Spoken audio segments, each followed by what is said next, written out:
Duka Abdul Somad saat tahu kabar tokoh masyarakat Sumsel Haji Halim meninggal dunia.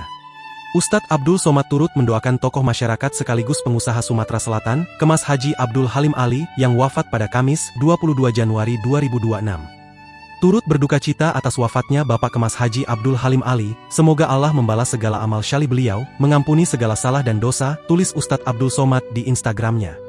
Suasana hikmat sekaligus haru menyelimuti Jalan Dr. M. Isa, Kecamatan Ilir Timur 2 Palembang pada hari ini. Kediaman pribadi Haji Abdul Halim atau yang akrab disapa Haji Halim, mulai dipadati pelayat dari berbagai lapisan masyarakat. Sejak kabar duka menyebar luas, rumah megah yang biasanya menjadi pusat kegiatan sosial dan keagamaan tersebut kini menjadi saksi bisu kesedihan warga. Masyarakat terus berdatangan untuk memberikan penghormatan terakhir kepada sosok yang dikenal sangat dermawan tersebut. Berdasarkan pantauan di lokasi, pihak keluarga bersama kerabat dekat tampak sibuk melakukan berbagai persiapan untuk menyambut kedatangan jenazah. Tenda-tenda tambahan telah terpasang di area halaman luas untuk menampung para pelayat yang terus mengalir. Saat iring-iringan mobil jenazah tiba di gerbang kediaman, suasana berubah menjadi kian emosional. Para pelayat yang terdiri dari tokoh penting hingga warga biasa tampak berbaur, memberikan jalan bagi petugas yang mengusung jenazah masuk ke dalam rumah duka. Pantauan melalui siaran langsung di media sosial menunjukkan betapa besarnya pengaruh almarhum semasa hidup.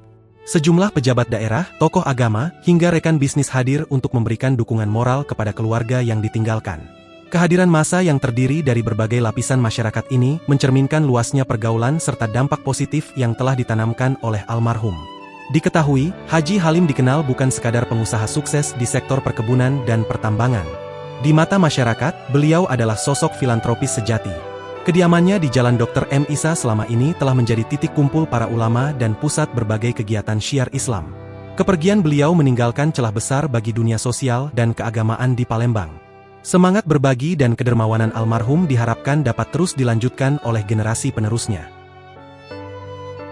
Download Tribun X sekarang, menghadirkan lokal menjadi Indonesia.